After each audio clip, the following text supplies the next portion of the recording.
Eu quero fazer uma reflexãozinha com vocês, ok? Uma palavra bem pequenininha, eu acho que vale nós refletirmos e pensarmos um pouco daquilo que Deus deseja fazer na nossa vida. Uma das coisas que eu tenho procurado mostrar muito às pessoas é que elas devem ter o cuidado de não estabelecer para si a métrica dos outros, de buscar entender o que Deus tem para elas. Muitas pessoas não conseguem ser felizes porque não conseguem encontrar o propósito de Deus para a sua vida, para o seu casamento. É gente que veio a esse mundo para viver uma carreira solo e resolve casar. Não era para você casar. Pastor, não me dou bem com ninguém. Essa é uma mensagem para tu. Será que todo mundo é ruim e você é bom? Se uma pessoa disser que você é um cavalo, pode ser mentira. Se 5 pessoas disser que você é um cavalo, pode ser um complô. Se 20 pessoas disser um cavalo, é porque você é um cavalo, compra uma ferradura. Tem gente que quer divorciar para ser feliz. Também não adianta. Tem nada muito melhor do que isso que se arrumou. As pessoas estão olhando para a vida do outro e imaginando, porque você não sabe os problemas que o outro tem. Aí você imagina, nossa, a vida dessa pessoa é perfeita. Isso tem sido um grande desafio para a maioria das pessoas. Ficar de olho no que está acontecendo na vida alheia, canalizar suas forças. Há muito tempo eu venho falando com a igreja sobre melhorar a sua qualidade de vida. Foi isso que eu fiz na minha vida. Se você pensa que eu sou rico, você está muito enganado. Aqui deve ter pelo menos umas 100 ou 200 pessoas que têm mais recursos que eu. Mas eu aprendi a ser próspero, que é ter o bastante na maioria das áreas. E isso faz com que as pessoas olhem e digam, nossa, que pastor feliz, até porque eu não choro na sua frente. Mas eu também choro. Para mim também é difícil. Então o que eu tenho visto? A perda da oportunidade que Deus tem concedido a todos. É importante que você entenda que Deus não tem seus privilegiados. Não. Deus não tem um grupinho que Ele resolveu abençoar. Ele dá a oportunidade a todos, mas nem todos são capazes de aproveitar a oportunidade. E às vezes não é de hoje que Ele está dando a oportunidade, não apenas para você, mas para aqueles que antecederam você. Eu acho que essa é a grande questão. Quando seu pai vivia, ou seu avô vivia, o meu provavelmente também vivia.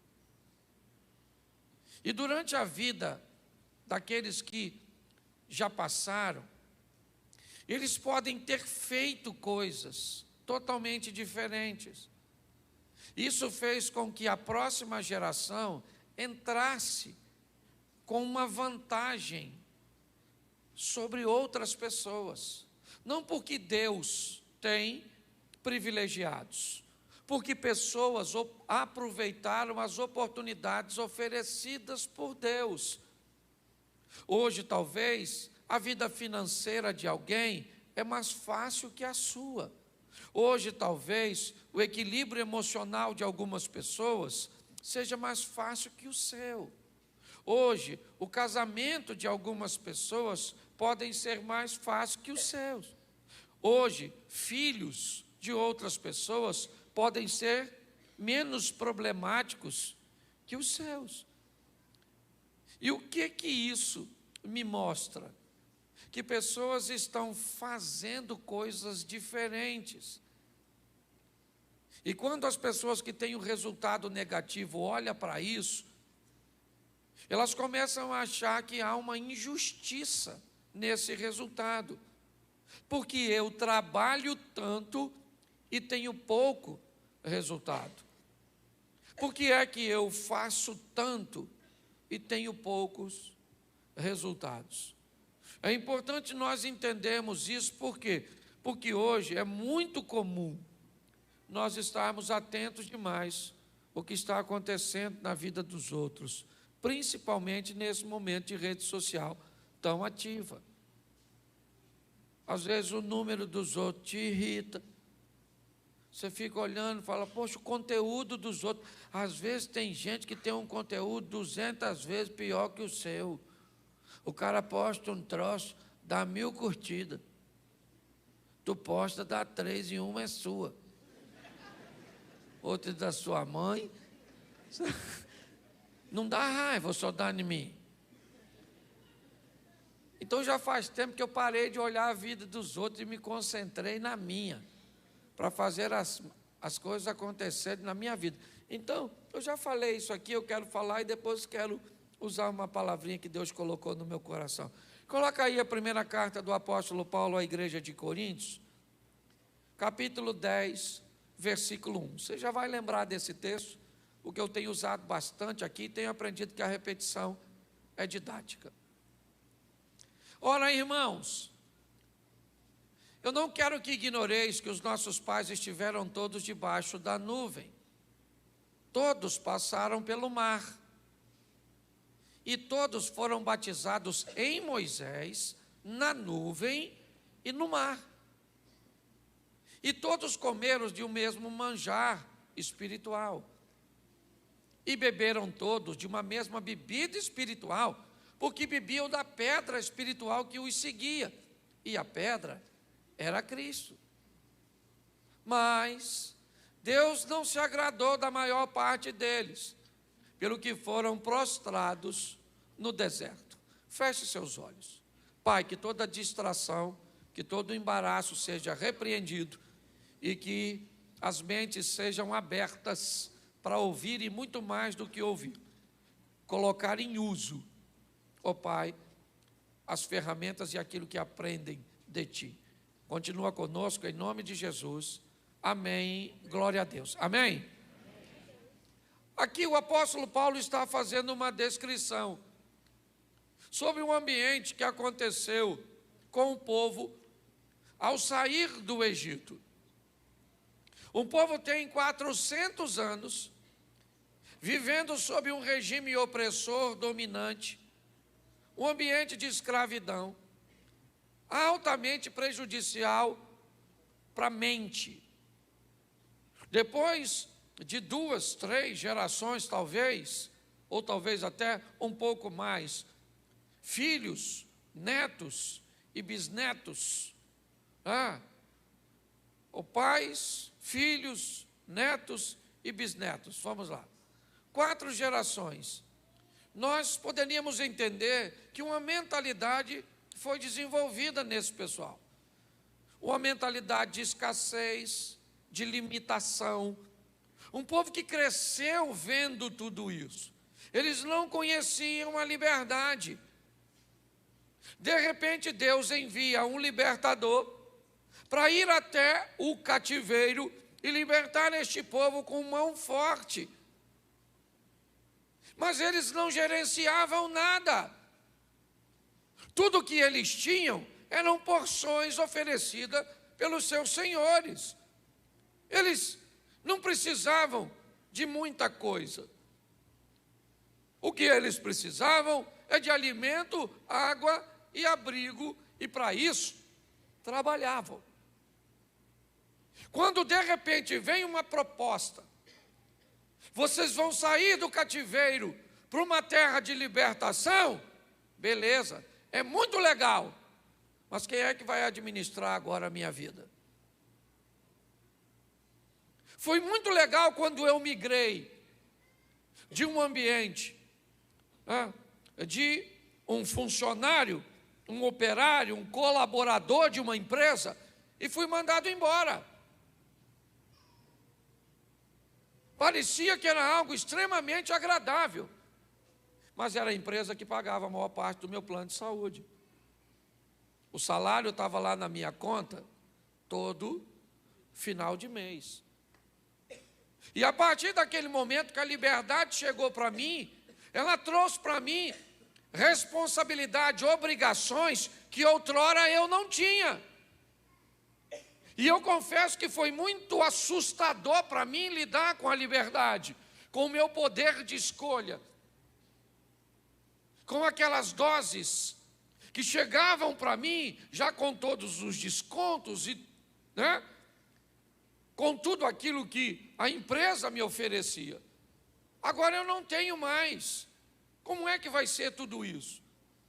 A liberdade que algumas pessoas almejam pode ser para elas altamente assustadora quando elas têm que lidar com a responsabilidade ou com a responsabilidade da liberdade que tiveram. Esse texto que nós lemos, ele diz isso. O que Deus está fazendo? Entrando no Egito. O que Deus quer fazer no Egito? Libertar seu povo. Tirar seu povo de um cativeiro, é verdade. Mas não bastou caminhar muito tempo e a fome veio, a sede veio, e a saudade do ambiente altamente limitante tomou de assalto o coração daquele povo, com saudade dos pepinos, com saudade das cebolas, com saudade das facilidades.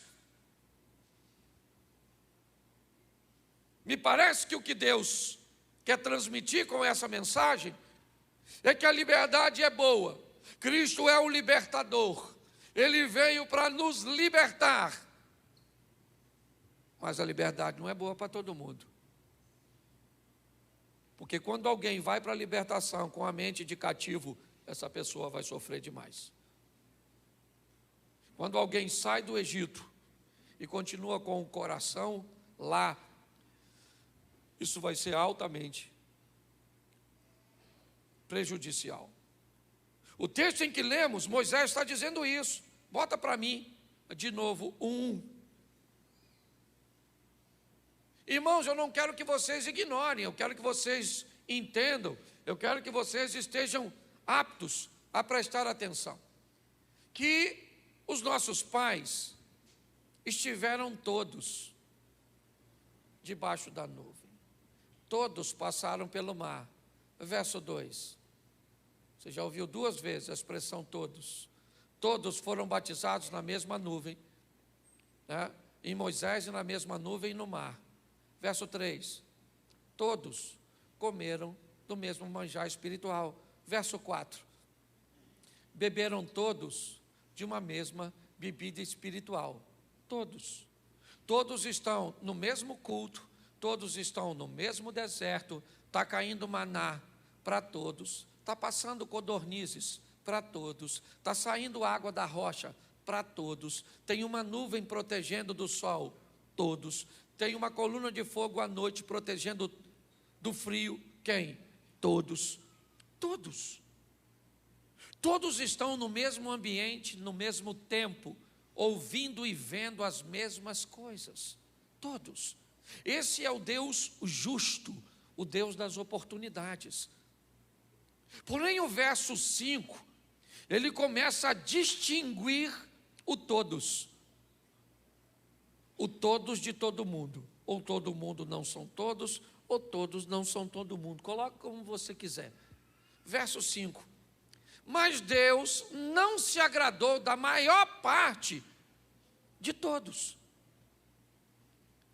E aqueles cujo qual, certo, Deus não se agradou, eles pereceram no deserto. Saíram do cativeiro para ir para a libertação, mas morreram no caminho. É isso que Paulo está dizendo. A mensagem é: pessoas estão no mesmo culto de quarta-feira, ouvindo a mesma palavra de oferta, ouvimos a mesma palavra de campanha, ouvimos os mesmos louvores, estou aqui diante da mesma palavra para quem? Para todos, mas me parece que, segundo aquela estatística ali, a maior parte das pessoas perecem no processo. A Bíblia, ela é sempre recheada de oportunidades. Você abre o Éden, você vê dois irmãos fazendo a mesma coisa, porém com um coração diferente. Caim e Abel. A oportunidade de ofertar é para os dois, mas um é aceito e outro é reprovado. Uma família sai de Belém para peregrinar em Moabe. Uma janela de oportunidade é aberta para duas mulheres. Uma se chama Ruth, outra se chama Orfa. O que Deus está dizendo para as duas mulheres? Eu tenho uma mesma oportunidade para vocês. Quando a sogra de vocês saírem de Moabe para ir para Belém, vão com ela. E lá em Belém eu vou abrir uma janela para vocês serem prósperas. Quantas mulheres foram? Quantas? Uma. E a outra? Ficou. Mas a oportunidade era para as duas. Duas mulheres engravidam, são prostitutas, mães de meninos, solitárias. Um parto de apenas 3 dias de diferença. O que representa a criança na Bíblia, em algumas aplicações, futuro. O filho é a representação do futuro. Duas mulheres receberam a oportunidade de cuidar de seu futuro. Uma delas se deitou sobre seu futuro e o matou. A outra fez com que seu futuro vivesse. Onde é que está a injustiça nisso? Na morte do bebê? É isso que você quer ver? Você vai olhar um pouco mais à frente e o que você vai ver? 12 discípulos, escuridão para os 12, vento para os 12, 3 horas da manhã aproximadamente para os 12, cansaço para os 12, Jesus aparece para os 12. Quantos homens poderiam andar sobre as águas nessa ocasião? Quantos? Os 12. Quantos andaram? E por quê? Porque Deus é injusto e deu uma oportunidade para um que não deu para o outro. Não. Se quando Pedro dissesse assim, eu vou sair do barco, André, seu irmão, dissesse, tu não vai sozinho porque eu vou também. Tiago e João, que era sócio dele numa pequena cooperativa de pesca, diria, nós também vamos, vocês não vão sozinhos não. E aí pensa, não sei se Tomé iria, mas a turma podia ser maior. Aí um cara anda sobre as águas e 11 caras ficam olhando. Oh, pelo amor de Deus, você precisa definir na sua vida se você quer ser um espectador de vida alheia ou você quer ser um protagonista das suas próprias histórias. Porque o Deus que você serve é o mesmo de todos nós. Aliás, nós temos 2 coisas que nos trazem altamente afinidades. Primeiro, servimos o mesmo Deus, temos um só Deus, uma só palavra, um só Espírito e os mesmos valores. Outra coisa que nos aproxima, o mesmo adversário, Satanás é o adversário de todos nós. Muitas coisas nos aproximam. Quando eu olho para esse ambiente, o que eu vejo? Eu vejo pessoas escutando a mesma coisa, mas vivendo coisas totalmente opostas. Isso me deixa desconfortável. Há uma oportunidade no Monte da Caveira. O homem está sendo crucificado numa cruz centralizada. Ele é o Salvador. Do seu lado direito vai um ladrão, do esquerdo um outro ladrão, e o Salvador está no meio para salvar quantos ladrões? Os 2. A oportunidade é para os 2. Os 2 são salvos? Não. Porque Jesus só poderia salvar um? Não. Ele poderia salvar os 2. As oportunidades precisam ser vistas de uma forma mais clara para a maioria das pessoas. Então deixa eu te mostrar 4 textos aqui para você entender, porque eu gosto da maneira como Deus permite a humanidade de seus escritores estar na Bíblia, sem comprometer a mensagem. Eu gosto de ver isso, porque Deus está sempre no controle. Por isso que você nunca vai ver Deus lutando com o diabo. Nunca. Nunca há batalha entre Deus e o diabo. A batalha é sempre entre o diabo e os anjos de Deus. Porque não há poder para o diabo para enfrentar o nosso Deus. Quando o diabo tiver a suposta batalha com Deus, a batalha é final, porque aí acabou. Então é importante você entender quem você serve. Você não serve um Deus que enfrenta oposições, não. Ele tem anjos, ok?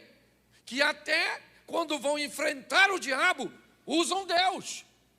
Eu já vi gente dizendo, não tem problema nenhum, se essa é a sua cultura, fique à vontade. Eu vou pisar na cabeça do diabo.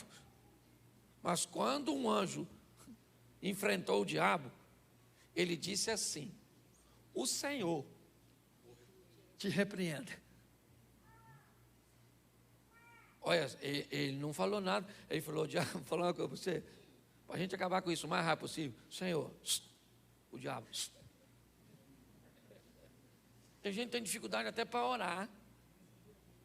A grande disputa desse mundo espiritual são recipientes. Lugares onde duas forças querem estar e não conseguem estar simultaneamente. Quem é o recipiente? Eu e você. E quem é que está disputando esse recipiente? O bem e o mal. Por que é bem e mal? Porque um é a ausência do outro. Por isso que a representação é luz e trevas. Onde uma chega, a outra tem que ir embora. É ignorância e sabedoria. Chegou uma, a outra tem que ir embora. Quando Deus entra em você, pronto. Entrou, cadê o Satanás? Foi embora, porque não dá para bater duas coisas. Quando o Satanás entra em tu, o que vai? Deus vai embora, porque não dá. Pastor, mas o Satanás entra. No Pedro entrou. Não sei se entra em nós, porque nós somos muito melhor que o Pedro. Certo? O Pedro estava conversando com Jesus, e Jesus falou: ô Pedro, você respondeu direitinho. 10 para você. E por que você respondeu direitinho? Porque Deus está dentro de você. Pedro falou: beleza aí, Deus está dentro de mim. Jesus continua conversando com Pedro, já Deus foi embora e o Satanás entrou. E Jesus falou: Pedro, agora o Satanás está aí. Mas Pedro, Deus estava aqui agora mesmo? Pois é, mas o mal entrou. Então a grande disputa é essa. E não ri não, porque nós também somos assim. Ora está Deus, ora está o Satanás. É porque parece que quando eu falo Satanás, eu estou falando de possessão. Nossa. Certo? Como é que é o nome daquele que a menina sobe pela parede? Poltergeist, o exorcista. Não é isso que eu estou falando, não. Eu estou falando a você que às vezes é um recipiente do Satanás, para perturbar a sua mulher, para perturbar a família do seu filho, para perturbar seus filhos, para perturbar todo mundo, para perturbar vizinho. Entendeu? Porque é só um canal. Parece que entra um tubo do inferno e entra em nós. Que é isso aqui? Você está entubado. E agora? Agora você faz a vontade do mal. Quem nunca foi usado pelo mal, nem levanta a mão, que já vai ser. Se levantar com tanta mentira sua nessa vida. Então a grande batalha é essa. Tem duas forças lutando para quê? Se é guerra, você é o território a ser conquistado. Ou será que Deus está preocupado em evangelizar seu gato, seu cachorro? É tu. E o diabo também tem interesse. Porque todas as vezes que alguém domina sobre a pessoa, automaticamente essa pessoa está recrutada a militar no seu exército. É assim que funciona. Difícil de entender, né? Então você tem que dar uma olhada. Quem é que está em mim? Que horas? De vez em quando Deus está, de vez em quando nem acha Deus aqui, nada. Certo? Deus vai embora, aí o diabo entra. Então você é meio que freelance, um motoboy. Alguém que aceita diversos serviços. Né? Eu aprendi uma coisa: quem trabalha para Deus por dinheiro, trabalha para Satanás com um salário maior. É assim que funciona, depende da proposta. Então, por isso que a vida tem sido difícil para muita gente que vai morar no céu, mas vai sofrer igual um desgraçado aqui nessa terra. Deveria até morrer mais rápido, para se livrar do sofrimento. Ué, Jesus disse, eu vim para que tenham vida e tenham em abundância. O que nós temos que fazer é falar, aqui dentro de mim, quem entra é Deus. Por isso, quando você vai orar para resolver alguma coisa, por favor, canalize 2 orações. Uma para a origem do poder e outra para o recipiente do poder. Por exemplo, você tem um problema com sogra. Segundo a Bíblia, a luta não é contra a véia. A luta é contra principado e potestade, hostes da maldade, que opera na região, mas entra nas velhas.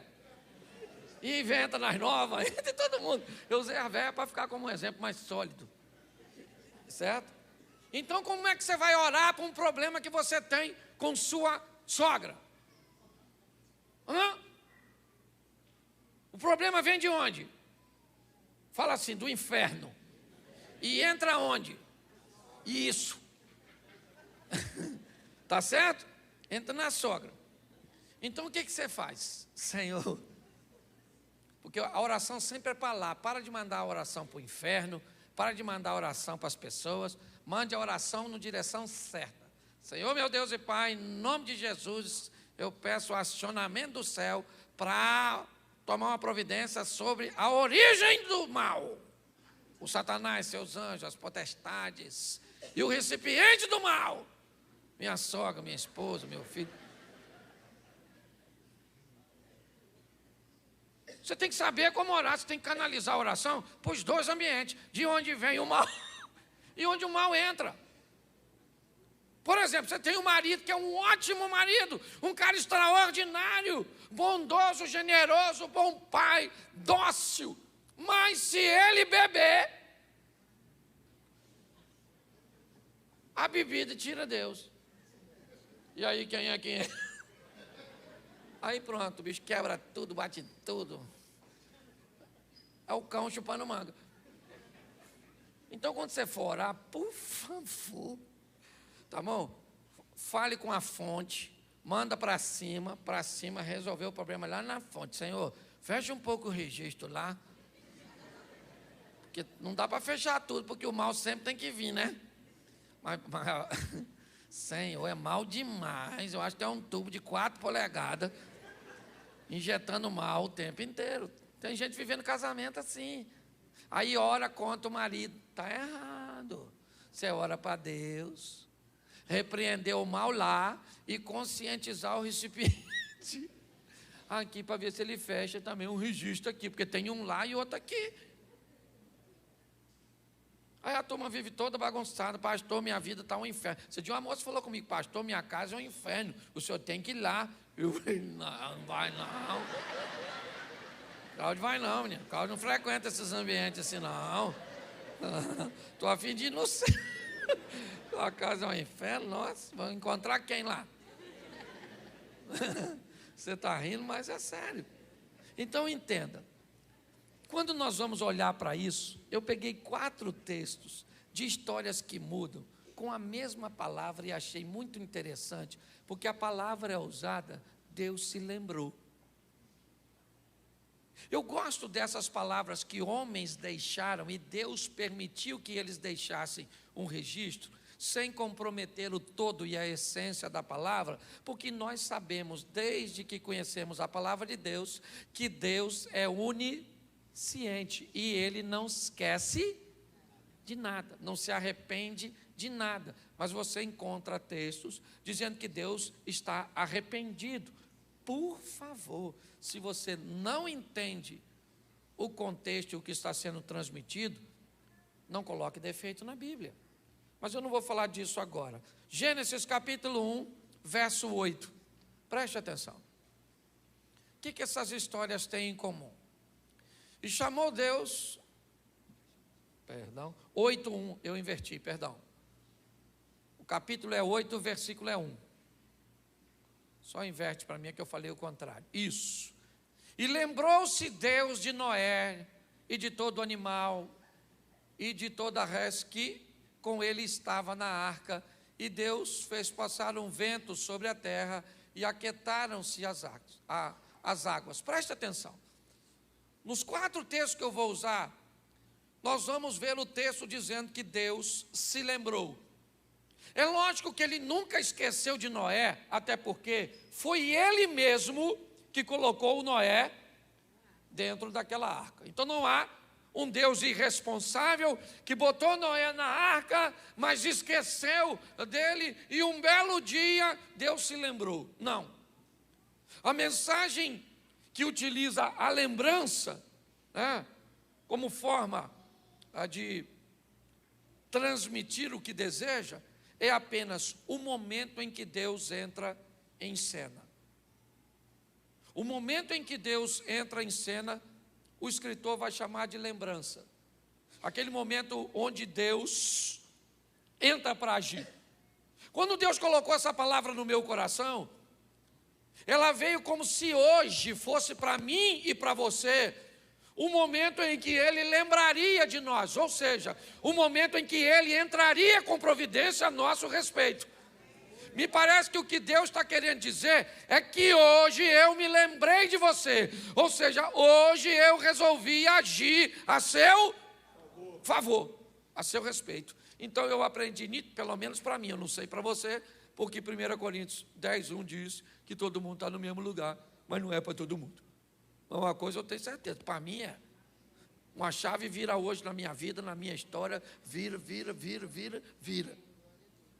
Certo? Como diria Roberto Leal, vira. Que a maioria não lembra.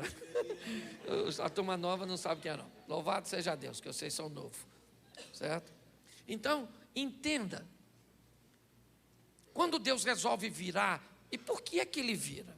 O cara trabalha 120 anos pregando e fazendo uma arca. Noé é um cara extraordinário. Achou graça num ambiente corrompido. Esses dias eu ouvi falar, nossa, Noé é um cara maneiro, pregou e ninguém se converteu e não parou de pregar. Mas também não tinha uma arca cheia do lado com o pessoal cantando Poderoso Deus. Porque se tem, eu achava que ele ia ficar com muita raiva. Pensa, Cláudio. Ele está lá pregando, ninguém se converte, olha para a arca do outro e o outro está lá cantando. Então não tinha ninguém, não tem arca nenhuma, é só a dele, não entra na de ninguém, também não entra na minha, que se lasque. Vou continuar fazendo. Porque se ninguém tem resultado e você não tem, isso não te machuca. Quer ver terrível? É o outro ter resultado e você não ter. Pensa. E quanto mais próximo a pessoa for de você, mais raiva dá. Você não emagreceu e sua irmã emagreceu 17 quilos. Ficou bonita. E você? Você nada, parece que apanhou os 17 quilos que ela perdeu e veio para suas papadas. É assim que funciona. Ninguém tem inveja de quem está longe. Quando nós olhamos para esse ambiente, eu vejo que há uma dedicação no cara. O cara fez tudo, entrou na arca, o primeiro reality show do mundo. Clausulado, 8 pessoas, que bichos fedendo. Eu entendo porque o Noé tomou uns graus. Ninguém aguenta. Pensa, 1 ano. A mulher dele, Noé, que hora isso acaba?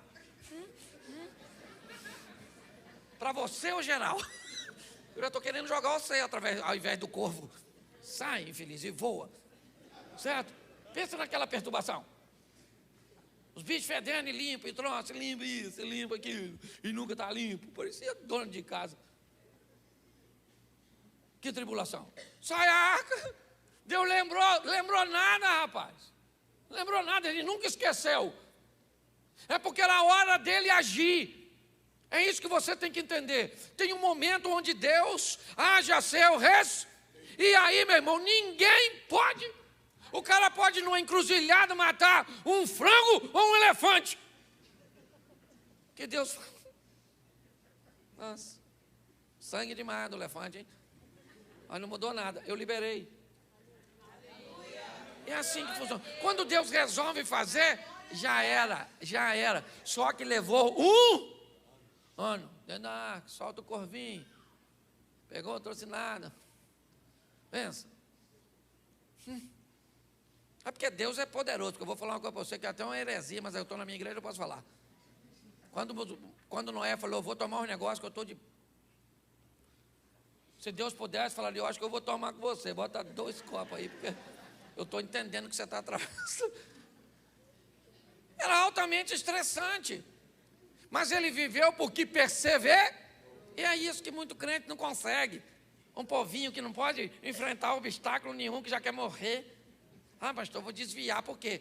Porque está muito difícil. Vai para o inferno porque está difícil? Nossa, dá lembrança. Porque é difícil? Sim, porque hoje nós ouvimos isso aqui de manhã. Na maioria das vezes onde a pressão vem, ela vem para nos jogar para cima. Para nos fazer vencer. O cara venceu, mas levou um ano. Você acha que está ruim? Dá uma olhada nesse aqui, ó. 1 Samuel, capítulo 1, verso 19. Levantaram-se de madrugada, adoraram perante o Senhor, voltaram e vieram à sua casa a Ramá. E Eucana conheceu Ana, sua mulher, e o Senhor se lembrou dela. Guarde isso. Aproximadamente 10 anos, a Ana queria um filhinho. E onde é que o filho nascia? Na tenda da Penina. Pensa num bicho que parecia um coelho. De 3 em 3 meses tinha mexer. Criança chorando na tenda da Penina. Chora lá e Ana chora de casa sozinha, e o filho nasce lá, e chora daqui, e nasce lá, e chora daqui, e nasce lá, e é um filho, 2 filhos, 3 filhos, 4 filhos. Pensa numa mulher fértil. E Ana não nasce nada. Demorou aproximadamente 10 anos. 10 anos. E Deus se lembrou. Ele nunca esqueceu. Mas chegou um momento. Ana não tem um filho comum. Ana tem um dos maiores homens do Velho Testamento como filho. Quando está demorando demais, busque colocar na sua mente e dizer: rapaz, mas o negócio está demorando tanto porque Deus está... Nossa, está trazendo uma coisa tão boa, que a hora que chegar, por exemplo, você está com 35 e não casou. Louve a Deus. Pastor, por quê? Porque não entrou ninguém certo na sua vida, mas também não entrou errado. Pior quem casou. Ah, pastor, eu estou sofrendo porque não casei. Deixa esse sofrimento para quem casou errado. Porque está assim de gente. Leva tempo, meu filho. Você tem que entender isso. E muitas vezes tempo para que algo seja feito da melhor forma possível, porque Deus sabe o que está fazendo por mim e por você. Às vezes é cansativo, sim ou não? É exaustivo, é desanimador. Às vezes você vai viver perto de uns recipientes usados quase full time pelo Satanás. Você acha que não é nem mais uma pessoa, é o Satanás que veio e se materializou. Mas você tem que aprender a respeitar o tempo, porque Deus está no controle de todas as coisas. E na hora que Ele quiser agir, aí as pessoas dizem: ah, Ele se lembrou. Lembrou nada, menino. Ele nunca esqueceu. Ele só estava preparando um ambiente. Mais de 1 ano por Noé não foi nada em relação a Ana. Você pensa que não pode piorar? Gênesis 30, 22. Aqui a chapa esquenta. Mas Deus se lembra também. 30, 22. Lembrou-se Deus de Raquel, e Deus a ouviu e abriu a sua mão. Bom, gente, presta atenção. Raquel era doidinha para ter um filho.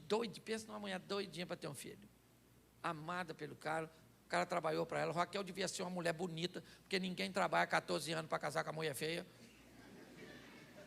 Não trabalha. Ele já casou com Lia. Se Lia fosse melhorzinha, é que ela tinha um olho para arquibancada, o outro para geral. Ela era bem bagunçadinha, certo? E senão o Jacó tinha falado: deixa a Raquel para outra, que eu vou aqui com Lia mesmo, né? Mas não foi assim. Catou, devia ser um mulherão, sim ou não? Sim, cavala. Mas ela não gerava filho, e o filho nascia na tenda da outra. Sabe quantos filhos? Se eu achava que a Penina era boa de filho, A Lia teve 7, irmão. Pensa numa dona. Via cueca do... engravidava. Uma mulher acima da média, a dona. E a Raquel doida para ter um filhinho. E a outra tinha 7.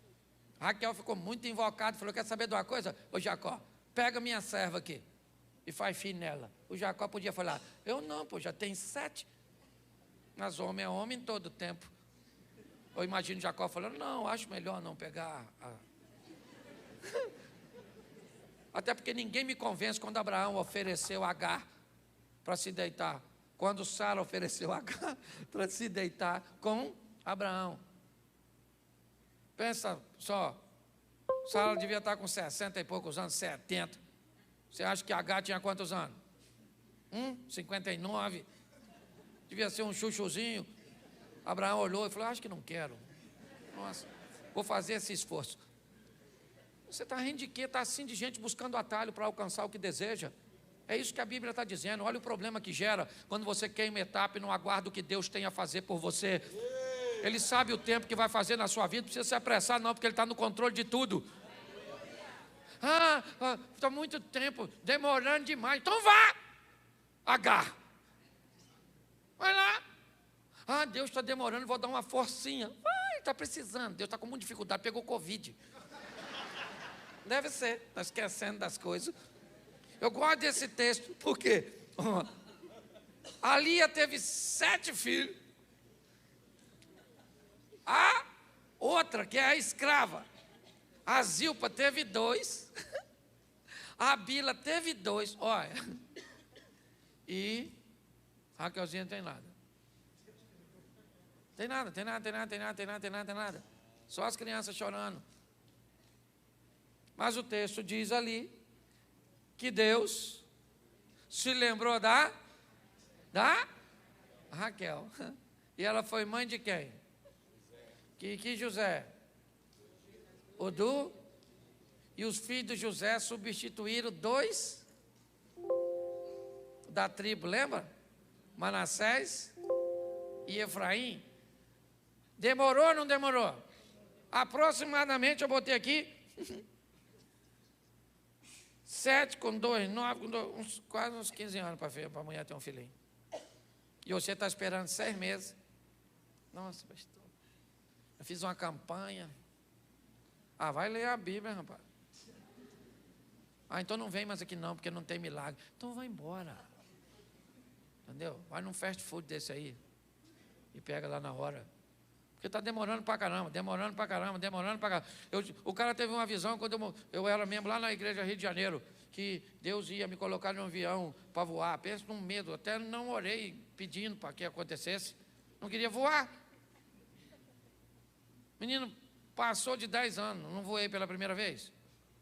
Falei, Senhor, hoje está cumprindo esse troço. E a minha preocupação não é nem essa. É porque ele disse que via eu nos aeroportos tudo com a mala, só trocando de voo. Isso significa que não vai ficar só nesse. Nossa, aí eu viajo, tomo Rivotril, essa aqui sabe. Chego lá, chegou, louvado seja Deus. Mas se Ele falou, Ele vai cumprir, porque Deus tem palavra. É assim que funciona. Você só tem que ver se quem está falando está com o tubo ligado no recipiente do bem ou do mal, porque Satanás está prometendo muita coisa. Pensa num profeta bom. Você vai ser alguém sem estudar. Isso, oh meu Deus, que bênção. Deus é tão bom, vai ser alguém burro sem estudar. Ele não está nem mentindo, apesar de ser o pai da mentira. Porque tem gente que não pode escutar uma palavra que já acha que vem de Deus, se for boa. E aliás, tem gente que não acredita, só acredita também se for ruim. Se eu estivesse aqui falando agora que Deus vai te dar 5 milhões, amanhã provavelmente você vai falar assim, palhaçada, esse pastor querendo enganar a gente, vai pedir logo uma oferta. Certo? Porque quando a palavra é boa, o pessoal tem dificuldade. Vai vencer, você vai prosperar. Não, até legal, mas se eu falasse que quando você saísse daqui hoje, você ia ser atropelado. Olha, eu vejo uma visão com você. Você vai ser atropelado nessa noite. Provavelmente você ia falar comigo, pastor, deixa eu dormir aqui. Porque vai que a profecia cai na noite. Eu vou embora de dia, já que eu ia ser atropelado à noite. Está assim de gente, doida. E acho que o doido sou eu. E se você pensa que não pode piorar, dá uma olhada nesse aqui, que eu termino aqui. Gênesis 19, 29. Como é que Deus poderia esquecer desse cara? Eu não sei. Isso. E aconteceu que, destruindo Deus as cidades da Campina, Deus fez o quê? Se lembrou de Abraão. Bom, não dá para esquecer de um cara como esse. Até porque é uma responsabilidade muito grande no que Deus prometeu a ele no capítulo 12. Sai da sua terra e da tua parentela e vai para uma terra que eu te mostrar. Então o que Deus está dizendo é, até você chegar no destino, eu vou estar com você. Então você não tem como esquecer de alguém que está fazendo uma viagem com você. Essa é a grande verdade. O grande problema é que esse cara recebe esse chamado no capítulo 12 e ele tem 75 anos de idade. E essa palavra se cumpre quando ele tem 100. Levou quantos anos? 25 anos. Porque Deus tinha esquecido e só lembrou 25 anos depois? Não, porque ele está vivendo e fazendo no tempo, é isso. Essa é a grande questão. Algumas pessoas viverão promessas bem rápidas, outras terão que cumprir o período de tempo, seja um ano, como Noé, mas foi 120 anos para construir a arca. Pare e pense. Seja como Raquel, pode ter sido como Ana, ou como Abraão. Deus não se esquece de nós, ou não esquece de nós. E eu acredito que hoje, essa expressão, lembrou-se, tem a ver com o momento em que as coisas vão acontecer. E uma chave vira hoje. Eu preciso que você acredite nisso para que você tome posse. Hoje uma chave vira neste lugar. Porque Deus, olha para quem está do seu lado e diga, ó, Deus se lembrou de você.